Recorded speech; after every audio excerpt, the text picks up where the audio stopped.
আসসালামু আলাইকুম।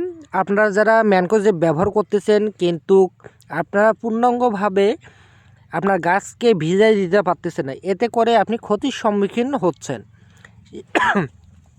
সেক্ষেত্রে কেমন সম্মুখীন হচ্ছেন দেখেন, এই গাছটা দেখেন অর্ধেক গাছ ভিজাই দিছে, আর এদিকে দেখেন অর্ধেক গাছ ভিজাই দেয় নাই।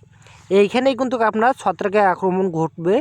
তাই বারবার বলি যে আপনারা যখন স্প্রে করবেন তখন সম্পূর্ণ গাছ যেন ভিজে, এভাবে স্প্রে করতে হবে। তা না হলে আপনার যে গাছটা ভিজছে এই গাছে কিন্তু আপনাকে ছত্রাক আক্রমণ করতে পারবে না।